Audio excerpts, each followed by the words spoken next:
नमस्कार मित्रांनो, लग्नानंतर होईलच प्रेम या मालिकेच्या आजच्या भागात आता जीवा आणि नंदिनी वरतीच घालवलेला आहे. म्हणजे नंदिनी घरी आलेली असते आणि ती आता जीवाला भेटायचा प्रयत्न करत असते, पण जीवा तर तिच्यावरती रुसून रूममध्ये स्वतःला बंद करून घेतो. पण शेवटी तो अखेर येतो बाहेर आणि नंदिनीची बाजू घेऊन तो रम्यावरती सुद्धा ओरडतो. आणि इकडे तर हा पार्थ एवढं त्याने मनावरती घेतलेलं असतं काव्याला सेंटरवरती सोडण्यासाठी. तो छान अशी मस्तपैकी ओपन टबवाली जीप वगैरे घेऊन तिच्यासाठी येतो. तर मित्रांनो, चला बघूयात आपण आजच्या भागाला सुरुवातीपासून. आता धनंजय इथे रागारागात येतो आणि नंदिनीच्या खोलीमध्ये येऊन अग नंदिनी असं तिला बोलवत असतो. तर तेव्हा शारदा म्हणते, कशाला तिला हाका मारताय आहो, ती गेली तिच्या मित्राकडे, तुमचा तो व्हिडिओ बनवायचा आहे ना. तर तेव्हा धनंजय म्हणतो, तुझा तो नालायक जावाही व्हिडिओ बनवायचा मी नाही आणि तुला पीपीटी म्हणायचंय. तर तेव्हा शारदा म्हणते, सॉरी मला ना ते चटकन नाव आठवलं नाही. बर, तुम्ही चला पोहे बनवलेत, कधीपासून ते थंड होतील, चला या असं म्हणून ती चाललेली असते आणि धनंजय पण चाललेला असतो.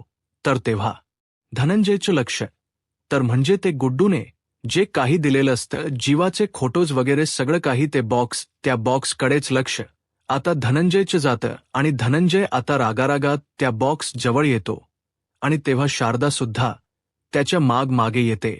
तर धनंजय म्हणतो, हा कचरा इथं कसा काय आला, जा बरं पिशवी घेऊन ये, आत्ताच्या आत्ता नंदिनीच्या रूम मधली ही घाण साफ करतो मी, आणि असं तो बोलत असतो. तर शारदा तिथेच रागारागाने थांबलेली असते. तर तेव्हा धनंजय परत तिला म्हणतो, अगं शारदा, जा, आणि तू नाही अशी ऐकायची नाहीस, मी स्वतः जातो, पिशवी घेऊन येतो आणि हा कचरा मी साफ करतो. आणि असं तो बोलत असताना शारदा तर धनंजयवर जोराने ओरडते आणि म्हणते, नंदिनीला ते आवडणार नाही. तर धनंजय तिचं काही एक ऐकतं नाही. ती किती पण चिडलेली असली तरी सुद्धा तिला बाजूला करतो आणि म्हणतो, तू बाजूला हो, मला माझं काम करू दे, असं म्हणून तो आता पिशवी आणायसाठी बाहेर जातो. तर आता इकडे मित्रांनो, नंदिनी तर देशमुखांच्या घरी पोहोचलेली असते आणि ती काव्याला काँग्रॅच्युलेशन्स करते आणि तेव्हा तिला बघितल्यानंतर सगळेजण खुश होतात. आणि तेव्हा काव्या तर लगेचच धावत नंदिनीकडे येते आणि म्हणते, ताई, असं म्हणून ती तिला मिठीच मारते, रडत रडत मिठी मारते आणि तिला विचारते, ताई, तू कशी आहेस. आणि तेव्हा इकडे जीवा तर मात्र रागाने तिच्याकडे बघत असतो आणि तो तिथेच थांबलेला असतो. तर पार्थ सुद्धा नंदिनीला विचारतो, तुम्ही कशा काय आलात नंदिनी. तर नंदिनी सांगते, उद्या काव्याची परीक्षा आहे ना, मग तिच्यासाठी मी नारळाच्या वड्या केल्या होत्या, म्हटलं चला तिला देऊयात, असं म्हणून ती पर्समधून त्या नारळाच्या वड्या काढते आणि काव्याच्या हातात देते आणि त्यानंतर ती जीवाकडेच बघू लागते. आणि तेव्हा जीवा तर खूप रागात असतो आणि रागारागात तो तिच्याकडची नजर असतो ती हटवून टाकतो. तर तेव्हा काव्या आणि पार्थचं लक्ष नंदिनीकडे असतं आणि नंदिनी आता जीवाकडे बघायला लागल्यानंतर आता हे दोघे सुद्धा जीवाकडे बघत असतात. तर आता काव्या लगेचच तिला खेचू लागते, म्हणते, नंदिनी ताई, मला ऑल द बेस्ट करायला मला भेटायला आलेली आहे, हे मला पटलंय पार्थ, पण तिची नजर मात्र दुसऱ्याच कोणाला तरी भेटायला आली आहे नाही. तर तेव्हा पार्थ सुद्धा म्हणतो, हो आय ग्री, आणि असं तिने म्हटल्यानंतर आता हे दोघे सुद्धा हसत असतात आणि नंदिनीचं लक्षात त्यांच्याकडे जातं आणि ती म्हणते, अरे वा, आता तुमच्या दोघांचं सगळ्यावरती एकमत व्हायला लागलं वाटतं. आणि त्या गोष्टीसाठी ती खुश झालेली असते आणि हसत असते. तर तेव्हा आता हे दोघे सुद्धा गडबडतात आणि पार्थ थोडासा विषय बदलतो आणि म्हणतो, बरं झालं तुम्ही आलात हो, यांची परीक्षा आहे उद्या, हा, आणि मी सोडायला जाणार आहे आणि बॅग भरायची आहे, माझ्या म्हणजे कलेक्टर मॅडमची बॅग भरायची आहे आणि मी आलोच, असं म्हणून तो आता तिथून सटकतो. तर नंदिनी आता परत जीवाकडे बघू लागते. तर तेव्हा आता काव्या नंदिनीला थोडासा इशारा करते की तू जा त्याच्याजवळ. तर तेव्हा नंदिनी सुद्धा धा हो असं म्हणून मान डोलावते आणि जीवाने ते नेमकं बघितलेलं असतं. आणि ज्यावेळेस आता नंदिनी जीवाकडे जायसाठी पुढे येते तर तेव्हा आता जीवा तिथून निघून आपल्या खोलीकडे जाऊ लागतो आणि तो तिथून निघूनच जातो. तर तेव्हा आता नंदिनीला त्या गोष्टीचं खूप वाईट वाटतं. तर काव्या आता तिला सावरण्यासाठी पुढे येते आणि तिला म्हणते, खूप दुखावलाय जीवा, पण नको काही काळजी करूस, तू ताई ती होईल सगळं काही. तर तेव्हा नंदिनीच्या डोळ्यामध्ये आता पाणी आलेलं असतं मित्रांनो. तर काव्या तिला आता म्हणते, पुढं तू पण काय ग ताई, बाबांच्या बोलण यावरती विश्वास ठेवलास आणि स्वतःच्याच माणसाला दुखवून बसलीस. आणि ठीक आहे, चल तू नको काळजी करूस, फार नको विचार करूस, होईल सगळं काही ठीक. अगं देशमुखांच्या सुना आहोत आपण, देशमुखांच्या मुलांना कसं म्हणवायचं हे आपल्यापेक्षा चांगलं कोणाला माहिती असणार आहे. आणि तू बोल, टेन्शन नको घेऊस असं तिला सांगते. आणि आलेच मी असं म्हणून ती आता तिथून निघून जाते. तर तेव्हा आता नंदिनी आपल्या म्हणजे घराकडे पूर्ण सगळीकडे मन भरून बघू लागते. तर इकडे आता धनंजय शारदाचं काही न ऐकता पिशवी वगैरे घेऊन येतो. तर तेव्हा शारदा त्याला म्हणत असते, अहो ऐका ना जरा, माझं हो ऐका. आणि तेव्हा धनंजय काही ऐकत नसतो आणि एक एक वस्तू घेत असतो. तर तेव्हा शारदा त्याच्या हातामधून ती एक वस्तू काढून घेते आणि म्हणते, खबरदार एका जरी वस्तूला हात लावलात तरी. तर धनंजय म्हणतो, पण मुळात ही घाण इथे आलीच कशी. तर तेव्हा शारदा म्हणते, जीवाने गुड्डूकडे दिलेल्या होत्या या वस्तू आणि गुड्डू जाताना नंदिनीकडे सोपवून गेलेला आहे. तर धनंजय म्हणतो, पण नंदिनीने हा कचरा बाहेर का नाही टाकला. तर तेव्हा शारदा म्हणते, तेच नंदिनीने वस्तू टाकून दिलेल्या नाहीयेत, जपून ठेवलेल्या आहेत. अजूनही कळत नाहीये का तुम्हाला. आणि तुम्ही जरी लाख प्रयत्न केले ना तरी सुद्धा आता उशीर झालेला आहे. नंदिनी आता मनाने मोहिते राहिलेली नाहीये, ती देशमुख झालेली आहे. देशमुख नंदिनी, जीवा देशमुख. आणि असं तिने आता सांगितल्यानंतर धनंजय तर आता थोडासा शांत होतो.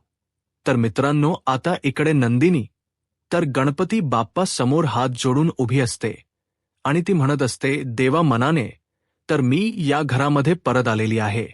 आणि तेव्हा वरून मानिनी खाली येत असते आणि समोर नंदिनीला बघितल्यानंतर तर तिला आश्चर्याचा धक्काच बसतो आणि ती म्हणते, अरे बापरे नंदिनी, असं म्हणून ती लगेचच तिच्या दिशेने जाऊ लागते. तर नंदिनी बाप्पाला म्हणत असते, जीवा आणि माझ्यामधला अबोला मिटे यासाठी काहीतरी कर बाप्पा. आणि असं ती म्हणून नमस्कार करत असते. इतक्यात मानिनी मागे येऊन उभी राहते आणि म्हणते, देवा ऐकतोय बरं का. तर तेव्हा नंदिनी मानिनीचा आवाज ऐकल्यानंतर लगेचच वळते आणि आई अशी म्हणून तिला मिठीच मारते. तर तेव्हा मानिनी सुद्धा एकदम करकचून तिला मिठी मारते आणि तिच्या डोळ्यामधून पाणी आलेलं असतं मित्रांनो. तर नंदिनी विचारते, आई कशा आहात तुम्ही. तर मानिनी म्हणते, आधी तर मी छान होते, पण आता तुला बघून एकदम छान झालेली आहे. आणि आता माझ्या घराला पूर्णत्व आलं. मोठ्या टूरवरून विक्रम परत आलेले आहेत आणि काव्या आणि पार्थ तर काय घरीच होते. माझा लाडका जीवा परत आला आणि आता माझी लाडकी नंदिनी सुद्धा घरी परत आली. आणि मला खात्री होती नंदिनी, जेव्हा घरी आल्यानंतर तू तुझ्या माहेरी फार काळ नाही राहू शकणार. आणि खरं सांगायचं तर ना, जेव्हा एकटा आला होता ना तेव्हाच आम्हा सगळ्यांना आवडलेलं नव्हतं आणि तू त्याच्याच बरोबर का नाही आलीस. काय चुकलं. एवढं जीवाचं गेले गेले 21 दिवस त्याने प्रत्येक गोष्ट केली नाग तुझ्यासाठी. आणि तरी सुद्धा या आपल्या घरी येताना पावलं का अडखळली असतील तुझी. तर तेव्हा नंदिनी काही बोलतच नाही आणि ती थोडीशी उदास झालेली असते. तर तेव्हा मानिनी लगेचच तिला म्हणते, सॉरी सॉरी नंदिनी, अगं तू आल्या आल्या मी प्रश्नांची सरबत्ती चालू केली. अगं खरंच सॉरी. आणि तू आधी ये बस, आपण चहा पाणी करूयात आणि सामान वगैरे ठेवूयात. आणि ती बाजूला बघते आणि तिला विचारते, तुझं सामान कुठे कुठे दिसत नाहीये. आणि तिला विचारते, म्हणजे सामान नाही आणलेस. तर तेव्हा नंदिनी नाही असं म्हणून मान डोलवते. तर मानिनी विचारते तिला, म्हणजे तू कायमची परतून नाही आलेली आहेस का? तर नंदिनी म्हणते नाही. आणि म्हणजे ती असं मान डोलावून सांगत असते. तर मानिनी विचारते, म्हणजे फक्त भेटायला आली आहेस का? आणि तेव्हा नंदिनीच्या डोळ्यातून आता पाणी येऊ लागतं. तर मानिनी विचारते, कोणाला भेटायला आलीयस? आणि विचारते, ती मला काव्याला का आणखीन कोणाला? तर तेव्हा नंदिनीच्या डोळ्यामधून पाणी थांबतच नसतं मित्रांनो. तर मानिनी आता नंदिनीला थोडंसं शांत करू लागते. म्हणते, नंदिनी प्लीज, तू असं वाईट वाटून घेऊ नकोस, हरकत नाही. तू घे तुला हवा तेवढा, तुझा वेळ घे. हे बघ, तसही मी काय विक्रम काय मुलांना त्यांच्या नात्याबाबतीत किंवा कुठल्याच बाबतीत त्यांना कधी फोर्स करत नाही. आणि तसे आईवडील सुद्धा ही नाही आहोत. आणि सासू सासरे सुद्धा नाहीत, हो का नाही? आणि तुला जसं वाटेल जेव्हा वाटेल तसं तू आपल्या घरी परतून येशीलच, त्याची मला खात्री आहे. आणि बास आता बघ, तू आत ये, बस, फ्रेश हो, मी चहा टाकते. असं म्हणून ती आता चहा टाकण्यासाठी जात असते. आणि थोडंसं थांबून म्हणते, अरे देवा. तर नंदिनी लगेचच तिच्या जवळ येते आणि तिला विचारते, आई काय झालं? तर मानिनी लगेचच चक्क अडवते. म्हणते, जीवा बघ ना, कुठेही पसारा करत असतो, बॅग कुठे ठेवलीये बघ. त्याने तर तेव्हा नंदिनी त्याच्या बगडे लगेच बघते. तर मानिनी म्हणते, आता याचा पसारा आधी आवरू का चहा आधी टाकू, तेच काही कळत नाही मला. तर नंदिनी लगेच म्हणते, नाही नाही, तुम्ही चहा टाका आई, पसारावाल्याचा. तर नंदिनी म्हणते, अहो किती भाव खाता हो तुम्ही, उघडा ना दार, काहीतरी बोला ना तुम्ही. तर तेव्हा आता जीवा इकडे आतमधून हळूहळू न कळत पुढे पुढे सरकत असतो. आणि त्यानंतर तो हळूहळू दरवाजाच्या जवळ येतो. आणि नंदिनीला ते कळतं सुद्धा मित्रांनो. आणि ती म्हणते, पसारेवाला, मला माहिती आहे तुम्ही माझ्याजवळ आला आहात, दारापाशी पोहोचलात तुम्ही, हो का नाही? आणि तरी सुद्धा जीवा काही बोलत नाही. तर नंदिनी परत म्हणते, पसारेवाला, मग बोला ना हो, माझ्याशी निदान माझ्या आवाजाला ओ तरी द्या तर. तेव्हा आता जीवा इकडे कानावरती जोराने हात दाबून घेतो. तर नंदिनी परत म्हणते, मला माहिती आहे तुम्ही माझं बोलणं ऐकण्यासाठी इथे दारापाशी आलेला आहात. आणि त्यानंतर परत दरवाजा वाजवते आणि म्हणते, ओ पसारेवाला. आणि म्हणते, असे नाहीच बोलणार, हे 1 मिनिट. असं म्हणून ती आता तिच्या ट्विन वॉच म्हणजे घड्याळावरचं जे काही असतं ते बटन दाबते. आणि नेमकं आता तेव्हाच आता जीवाच्या हातावरचं घड्याळ तिकडे वाजू लागतं आतमध्ये. आणि जीवा गडबडीने ते घड्याळ बंद करायचा प्रयत्न करत असतो. आणि नंदिनीला तो आवाज आता ऐकू येतो. आणि ती म्हणते, मी म्हटलं होतं ना तुम्हाला की तुम्ही दरवाजापाशी आलेला आहात, आणि खात्री होती मला. एनिवे, मी तुमचं सामान घेऊन आलेली आहे. आणि कुठे ठेवते सामान? तर आता जीवा नाईलाजाने बोलतो, म्हणतो, ठेव तिथेच. तर नंदिनी म्हणते, पसारेवाला, मी तुमच्याशी बोलायला आले होते, खरं थेट मुद्द्यावरती नाही आले. मला माहिती आहे तुम्ही माझ्यावरती रागावला आहात, नाराज आहात, म्हणून म्हटलं चला जीवा स्टाईलने थोड मस्करीच्या मार्गाने जाऊयात. आणि तुम्हीच म्हणताना दुःखाला दूर लोटण्यासाठी हसणाऱ्या हातांची गरज असते, हो का नाही? आणि आठवलं ना तुम्हाला, असं ती बोलत असते. तर तेव्हा आता जेव्हा म्हणजे कडी काढतच असतो आणि परत थांबतो. आणि आता त्याला तो क्षण आठवतो की तो आता एकदम रागारागात म्हणत असतो, बोल नंदिनी, काल रात्री तू मला काय काय सांगितलंस ते बोल बाबांना. आणि तेव्हा नंदिनी रडत रडत बोलत असते, मला काहीच आठवत नाहीये, जेव्हा काहीच आठवत नाहीये. तर आता नंदिनी इकडे परत विचारते, आठवतं ना तुम्हाला? तर जेव्हा आता मुद्दामून सांगतो नाही आठवत आहे मला, असं म्हणून आता आतल्या दिशेने निघून जातो. तर तेव्हा आता नंदिनीला या गोष्टीचं आता वाईट वाटू लागतं. आणि ती थोडीशी आता मागे सरकते. आणि आता ती तिथून खालच्या दिशेने जाऊ लागते रान्नो. तर इकडे आता रम्या जी असते ती गणपती बाप्पा समोर उभी असते. त्याच्या समोर प्रार्थना करत असते, घंटा वगैरे वाजवत असते. आणि तेव्हाच मागून येऊन वसू तिला हात लावते. आणि तेव्हा रम्या घाबरते. तर तेव्हा वसू म्हणते, अग केवढी घाबरतेस तू? अगं मीच आहे. आणि तिला विचारते, हे काय, तू देवासमोर हात जोडून प्रार्थना करतेस आणि साखरेचं नैवेद्य सुद्धा दाखवल्यास काय चाललंय काय तुझं? अगं रम्या, तू काव्याच्या मेन्स क्लिअर व्हाव्यात म्हणून देवासमोर हात जोडून प्रार्थना करतेस का? तर तेव्हा रम्या तिला म्हणते, अगं ब्री आहेस ना तू तर तेव. हा वसू विचारते, अगं पण मग हे काय आहे सगळं?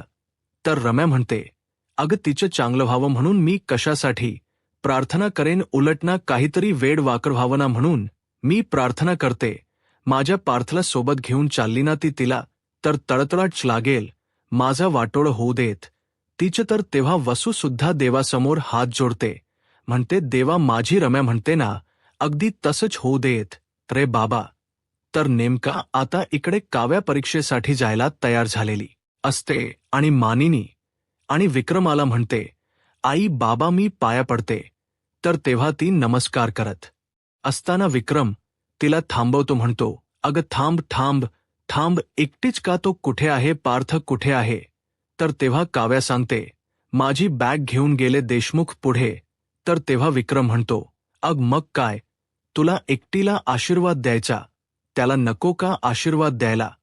तर मानिनी म्हणते, अहो उगेच काय बोलताय तुम्ही, पार्थाचा काय संबंध, तुम्ही तिला आशीर्वाद द्या बरं.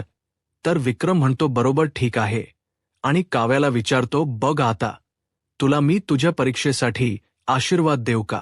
पार्थ आणि तुझ्यामध्ये परत भांडण व्हायला नको म्हणून मी आशीर्वाद देऊ. तर तेव्हा काव्या म्हणते, बाबा हो ते झाल्यातच जमा.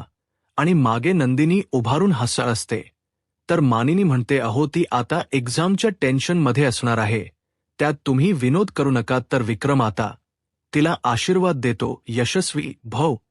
तर मानिनी म्हणते, काव्या आमचे आशीर्वाद सतत तुझ्या पाठीशी असणार आहेत, हे तुला तर माहितीच आहे. आणि बघ छान शांतपणाने पेपर सोडव आणि एक्झामसाठी पुण्याला जाताय, तर येताना असे जरा फिरत फिरत या लोणावळ्यावरून चिक्की विक्की आण जरा आमच्यासाठी. तर तेव्हा विक्रम तिला म्हणतो, थांब थांब जरा थांब, अग त्याचं आणि या त्याच्या चिक्कीचं जुळून येऊ देत ना, काय ते सॉल्व्ह होऊ देत ना. तर काव्या म्हणते, अहो बाबा ते सॉल्व्ह झाले, पसारा आवरायला मी आहेच ना. आणि असं तिने म्हटल्यानंतर मानिनी आता हसू लागते आणि तिच्या गालावरून हात फिरवून आता चहा टाकण्यासाठी आतमध्ये जाते. तर तेव्हा नंदिनी लगेचच जाऊन जीवाची वॉटर बॉटल आणि त्याची बॅग असते ती उचलते आणि त्यानंतर ती वरच्या दिशेने बघू लागते. आणि इथे मित्रांनो छान असं बॅकग्राऊंड म्युझिक सुद्धा त्यांनी लावलेलं आहे. आणि तेव्हा तिला तर तो क्षण आठवतो ज्यावेळेस जीवाने सगळं काही बेडवरती पसारा करून ठेवलेला असतो आणि नंदिनी तिथे येऊन त्याच्यावरती ओरडत असते, काय हा सगळा पसारा करून ठेवलेला आहे. आणि यानंतर तो क्षण सुद्धा आठवतो ज्यावेळेस नंदिनी जीवाच्या केसाला चंपी करत असते. आणि त्यानंतर तो क्षण आठवतो ज्यावेळेस हे दोघे सुद्धा एकमेकांच्या एकदम जवळ येत असतात. आणि त्यानंतर तो क्षण आठवतो ज्यावेळेस जीवा असा दमून येऊन झोपलेला असतो आणि त्यावेळेस नंदिनी त्याचं सगळं काही लॅपटॉप वगैरे सामान वगैरे असतं ते सगळं काही आवरत असते. आणि तेव्हा आता ते सगळं आठवत असताना नंदिनी हळूहळू वरच्या दिशेने बघत पुढे पुढे सरकत असते. आणि त्याच वेळेस मित्रांनो आता इकडे पार्थ जो काही असतो तो काव्याची आणि त्याची बॅग भरत असतो आणि ती बॅग आता त्याला नेहमीप्रमाणे लागत नसते आणि तो वरून दाबून वगैरे चेन लावायचा प्रयत्न करत असतो, पण त्याला बॅग काही बसत नाही. तर आता तो काव्याला बोलवतो आणि म्हणतो, काव्या जरा सुटकेसवरती बसाना, म्हणजे तुमच्या वजनाने बॅग खाली जाईल आणि चेन लागेल. तर काव्या रागारागातच त्याच्या जवळ येते आणि त्याला म्हणते, काय ऑलरेडी. आणि त्यानंतर आता ती नंदिनीचा पण आशीर्वाद घेत असते. तर नंदिनी तिला थांबवते आणि म्हणते, अग तू वेडी आहेस का? अग माझ्या कशासाठी पाया पडतेस? माझ्या लाडूबाईच्या पाठीशी माझे आशीर्वाद सदैव आहेत आणि देवाच या पाया पडलीस ना. तर तेव्हा काव्या म्हणते, हो मग क्यू म्हणालेली आहे, मी बाप्पाला इतवर साथ दिलेली आहेस ना, तर अशीच साथ देत रहा असं म्हणाले. मी पण आता पेपर तर माझा मलाच लिहायला लागणार ना ताई, असं म्हटल्यानंतर नंदिनी हसूच लागते. तर काव्या पुढे म्हणते, तिथे काय बाप्पा नाही येणार आहेत माझे हात पकडून माझा पेपर लिहायला. तर तेव्हा विक्रम म्हणतो, अग हे सगळे बहाणे आहेत ना, ते सगळे कॉपी करून पास होणाऱ्यांच्यासाठी असतं माझी पोरगी. म्हणजे काय मुळातच हुशार आहे. आणि तुला काय गरज आहे का या सगळ्याची, असं तो बोलत असेल आता.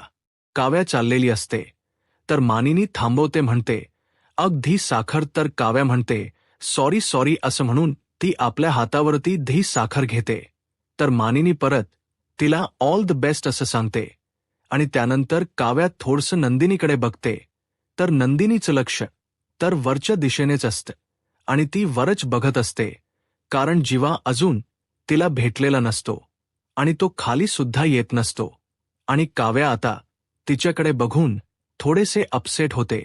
तर काव्या आता नंदिनीला सांगते, ताई मी बाय म्हणायला गेले होते, पण त्याने दार उघडलं नाही. आतूनच तो ऑल द बेस्ट म्हणाला मला. आणि त्यानंतर ती नंदिनीचा हात आपल्या हातात घेते आणि म्हणते, ताई काळजी नको करूस. हे बघ, मला माहिती आहे आज तिकडे माझा पेपर जरी असला ना, तरी सुद्धा इथे तुला एक परीक्षा द्यायची आहे. ताई काही सुद्धा काळजी करू नकोस असं म्हणून तिला ती धीर देत असते. तर मानिनी म्हणते, आणि या परीक्षेत नंदिनी सुद्धा पास होणार आहे, कारण ती पण काय कॉपी करून पास होणारतली नाहीये हो का नाही. तर तेव्हा आता नंदिनी काव्याला म्हणते, हो तू सुखरूप जा, छान पेपर लिही आणि लवकर घरी ये. तर विक्रम म्हणतो, आणि तू काही काळजी करू नकोस, तू तुझा पेपर सोडवून येईपर्यंत ना हा इथला निकाल सुद्धा लागलेलाच असेल. आणि मित्रांनो, यांचं सगळं काही असं चाललेलं असतं. आणि आजचा भाग इथेच संपतो. आणि पुढील भागामध्ये आपण पाहणार आहोत. तर काव्या आता नंदिनीला म्हणते, अगं तू ताई इथं आल्यापासून मला आणि जीवाला एकत्र बघतेस ना या घरामध्ये, तुला 16 डिसेंबर आठवलं का. आणि तेव्हा नंदिनीला तर ते काही आठवत नसतं आणि ती बोलत असते. तर त्यानंतर मित्रांनो, आता काव्या वाट बघत उभारलेली असते बाहेर. आणि हा जो पार्थ असतो तो अशी मस्तपैकी ओपन टपवाली जीप वगैरे घेऊन स्टाईलमध्ये एंट्री मारतो. तर काव्याम म्हणते, अहो देशमुख, तुम्ही मला सेंटरला सोडायला यावं एवढीच मापक अपेक्षा होती माझी, आणि तुम्ही तर फारच मनावरती घेतले. तर त्यानंतर आता इकडे जीवा अखेर बाहेर आलेला असतो आणि तो रम्या आणि वसूला सांगत असतो, दादा काव्याला सोडायला गेले ना सेंटरवरती, आणि म्हणून तुझी ही सगळी काही चिडचिड होते. तर तेव्हा रम्या जीवाला म्हणते, तू का बोलतोयस मध्ये, मी तुला काय बोललीये का. तर जीवा तिला ओरडतो, म्हणतो, पण नंदिनीला बोललीस ना तू मग. आणि असं म्हणून मित्रांनो, तो आता नंदिनीची बाजू घेत असतो. आणि तेव्हा तर नंदिनीला थोडसं त्या गोष्टीचं चांगलं वाटतं. आता पुढे काय होईल हे पाहायला आत्ताच माझा महाराष्ट्र या यूट्यूब चॅनलला सबस्क्राईब करा. धन्यवाद.